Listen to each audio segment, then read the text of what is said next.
Excuse-moi. Bonjour à tous les amis, j'espère que vous allez très très bien. Écoutez, moi je suis ravi de vous retrouver aujourd'hui pour la critique de Superman, le nouveau film James Gunn qui lance, pas véritablement, mais qui lance l'univers d'ici au cinéma. On commence tout de suite la critique. Superman, c'est donc l'histoire de Clark Kent, qui est désormais Superman depuis 3 ans et qui a déjà endossé son rôle de super-héros, rencontré d'autres méta-humain et qui va devoir combattre à la fois pour sa relation contre Lex Luthor, contre les politiciens, contre un gouvernement corrompu, tout en étant aidé par Lois Lane, par Hawkgirl, Mr. Terrific, Green Lantern, dans toute son aventure. Alors j'ai envie d'être assez enthousiaste parce que je le disais au début, je m'excuse, j'avais énormément d'appréhension sur le film, pour être tout à fait honnête, dès qu'on a commencé à voir les premières images, le costume, voir Superman se faire ramasser la gueule dans tous les trailers, pas avoir beaucoup d'aura farming ou de moments iconisants. J'avoue que j'avais un petit peu peur pendant toute cette période et au fur et à mesure, j'ai voulu y croire. J'ai voulu y croire parce qu'on connaît le passif de James Gunn avec des films comme Gardiens de la Galaxie où il a su nous faire aimer des personnages nuls. Et d'un côté, moi, j'avais peur que justement, en fait, il nous fasse de Superman un personnage un petit peu raté. Ce qui est un petit peu le cas. Mais il le fait pas rater. Il le fait devenir humain, faible. Voilà. Et là, on va tout de suite entamer la comparaison avec Men of Steel. C'est vraiment deux films totalement différents. Mais je pense qu'on peut aimer aussi ces deux visions. Moi, ce que j'ai beaucoup aimé dans ce film-là, déjà, c'est les relations entre personnages et l'écriture des dialogues, qui est peut-être pas parfaite, mais qui nous permet d'entrer en fait véritablement dans le fort intérieur de Superman, de Clark Kent, de Lois, créer des alchimies qui sont, je trouve, juste folles, justement, entre Clark Kent, Superman et Lois Lane, entre Rachel Brosnahan ou je sais pas quoi, et David Corenswet. Je m'excuse pour avoir écorché son prénom. Mais on a vraiment des relations qui fonctionnent, qui nous font transmettre une vraie émotion. Et en vérité, c'est pas quelque chose euh, qui me paraît en fait très distant de ce que c'est faire James Gunn parce que il était très capable d'écrire des personnages tragiques, très capable de nous faire par des mécaniques assez simples nous rendre tristes, pourquoi pas verser une larme, nous attacher véritablement à un personnage. Et je pense que c'est le point fort du film, c'est d'avoir rendu ce personnage et en fait via ses interactions un côté très humain et un côté ok, ben ça rebondit en moi, ça résonne à la manière dans laquelle je vis et en fait Superman est confronté à ça. D'un autre côté, j'ai trouvé que Superman manquait un peu d'aura farming, manquait un peu de charisme. Forcément, quand on compare en ville, dont le personnage est très sérieux, très iconisé comme une figure biblique, un dieu, ce qui est entre guillemets Superman.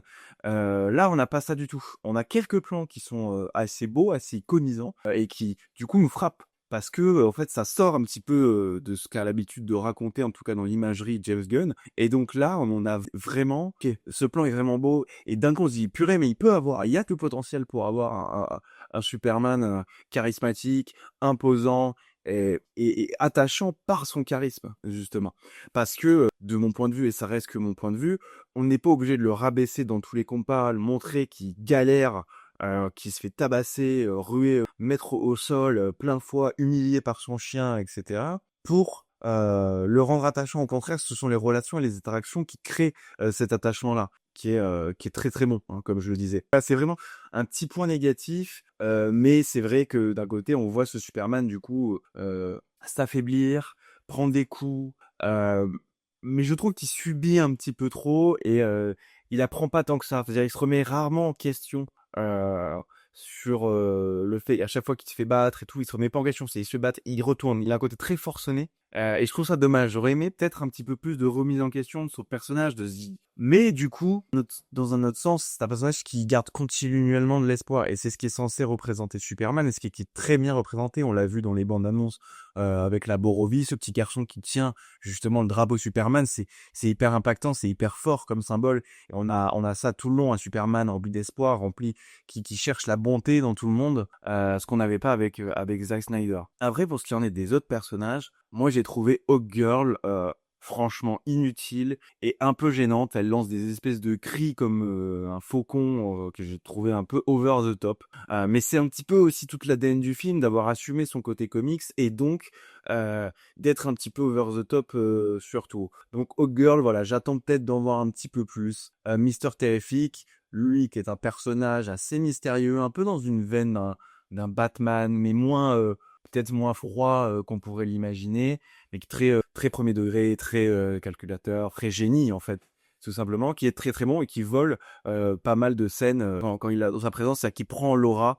Vraiment, il a de la prestance à l'image. On a un personnage qui est mystérieux, qui est intriguant. Je connais pas Hawk Girl. Et enfin, on a Guy Gardner que j'ai beaucoup apprécié par son côté un petit peu insolent. C'est vrai que c'est un peu le comique relief. Et encore une fois, il est pas très utile au film. Il est utile dans la troisième partie, c'est vrai. Mais est-ce qu'on n'aurait pas pu trouver autre chose?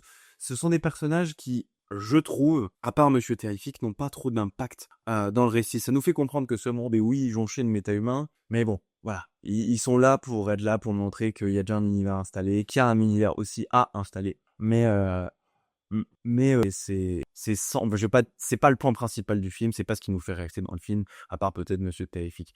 Le gros point fort du film, néanmoins, c'est Lois et Lex. Lois, j'adore son interprétation, c'est vraiment la Lois qu'il nous fallait, celle qui est déterminée, qui voudra tout faire pour gratter l'information, qui est vraiment à fond dans son métier de journaliste. C'est une Lois, j'ai envie de dire, qui est comprise en fait dans son personnage, dans ce qu'elle est censée être, et donc ça c'est vraiment super. Et on a un Lex Luthor qui est peut-être pas le plus parfait des Lex Luthor parce que j'ai cette sensation en tout cas qu'il est pas forcément habituellement aussi méchant, aussi diabolique, aussi haineux parce que c'est vraiment le cas. Mais je trouve que son interprétation, elle fonctionne. On a ce côté désespéré de l'homme impuissant face à une figure, une figure assez divine. Et je trouve qu'il porte vraiment l'espace quand il est là. J'avais beaucoup de doutes sur Nicolas Hoult, en tout cas dans la physique qu'il peut avoir vis-à-vis de Lex, mais je trouve qu'en fait ça fonctionne très bien. Il est assez crédible là-dedans. Les autres méchants sont un peu plus oubliables. Ultraman, le marteau de Borovia et l'ingénieur, je les ai trouvés un peu plus oubliables. Ce qui est dommage, c'est qu'on a appris que il a supprimé une scène où Ultraman frappe Crypto. Je trouve ça dommage parce que en fait, c'est ça le concept du méchant et ça nous aurait fait détester ce personnage parce qu'on s'attache aussi à Crypto, même s'il peut être agaçant ou énervant, mais c'est un chien qui n'est pas doté d'une super intelligence, qui n'est pas aussi docile que ça, mais le voir souffrir, etc., aurait pu nous léser et nous faire détester ce personnage, alors que là, c'est vrai que dans ce film-là, il a un côté un peu tragique et du coup un peu oubliable. Mais ça, c'est que mon avis. Ensuite, on a aussi le personnage de Métamorpho qui est, je trouve, très bien campé, qui est un personnage intéressant, visuellement assez sympathique. Il y a des bonnes blagues, il y a des moments aussi très sérieux. Je trouve que James Gunn n'a pas surajouté des blagues ou bombardé ton film de blagues comme il peut le faire dans Gardiens de la Galaxie. Ça reste assez subtil, même si parfois on se demande si c'était vraiment nécessaire, parce que ça peut avoir un ton léger, sérieux, rempli d'espoir sans forcément tomber sur des blagues un petit peu de bas de plafond, mais elles fonctionnent, elles nous font sourire. On se dit bon, est-ce qu'elles ont vraiment leur place ici? Mais elles fonctionnent, donc est-ce que c'est vraiment dérangeant? Non, ça casse pas vraiment le rythme. Ça, c'est plutôt positif. Pour ce qu'il en est de la mise en scène, j'avais quelques appréhensions qui sont malheureusement confirmées. En fait, c'est assez en demi-teinte. On a parfois des moments de combat très très dynamiques avec vraiment une intensité dans les regards, une intensité dans les combats, une intensité visuelle très très dynamique. Mais parfois, je trouve ça un petit peu mou. Et ça se passe à différents moments du film, en fait. C'est assez déséquilibré. On a plein de bonnes idées, mais je sais pas. Dans l'ensemble, j'ai eu un peu de mal avec ces scènes d'action, même si à la fin, le troisième acte est plutôt bien monté, je trouve. Donc c'est un point aussi très positif. Les musiques, on a la réutilisation du thème classique de Superman qui est assez sympathique à entendre. On est content de l'entendre, mais il y a pas c'est pas prépondérant, c'est-à-dire que ça saute pas aux yeux et c'est dommage parce qu'on aurait pu iconiser avec la musique, rajouter une puissance évocatrice qu'à cette musique-là, quitte à l'utiliser, autant y aller. Et je trouve ça dommage que ce soit pas euh, autant fait que ça. Mais franchement, dans l'ensemble, si je devais conclure, c'est vraiment un film agréable à regarder. Ça me dérangerait pas d'aller le revoir en amenant quelqu'un avec moi. J'ai vraiment passé un moment agréable, émouvant, où j'ai pu ressentir des vraies émotions en voyant ce film, en m'attachant vraiment au personnage. Après, c'est pas non plus le film de la décennie, mais je trouve qu'il fait le travail pour un Superman, pour un lancement d'univers. C'est très plaisant à regarder, c'est rafraîchissant parce qu'on a quelque chose qui est bien meilleur que ce qu'a pu nous proposer par exemple Marvel par le passé et bien différent de ce qu'a pu nous proposer Snyder. Donc c'est très agréable d'avoir ce rafraîchissement véritablement de DC Comics et ça donne envie d'en voir plus. Honnêtement, ça donne envie d'en voir plus. Ça donne envie d'aller voir où va l'univers étendu avec ses références déjà à Creature Commando, etc.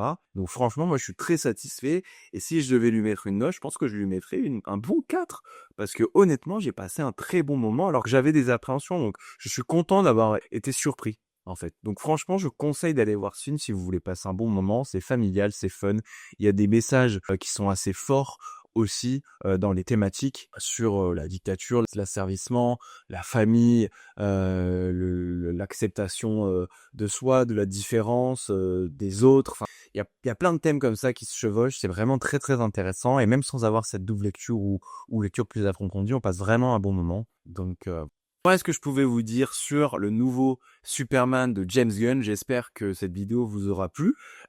N'hésitez pas à aller voir notre Instagram, vous abonner, mettre un petit commentaire, donnez-nous votre avis. Je serais ravi de débattre avec vous dans les commentaires sur les points négatifs, les points positifs, et peut-être débattre d'autres idées. C'est toujours intéressant d'avoir vos retours dans les commentaires comme on a pu l'avoir dans certains films, par exemple comme Mission Impossible, on a beaucoup débattu en commentaire, c'était vraiment enrichissant. Donc n'hésitez pas à nous suivre, n'hésitez pas à être présent, à mettre un petit like si la vidéo vous a plu. On se retrouve la semaine prochaine pour un nouveau format sur la chaîne et dans 2 semaines, la critique des 4 Fantastiques. Restez connectés et allez au cinéma. Bye bye.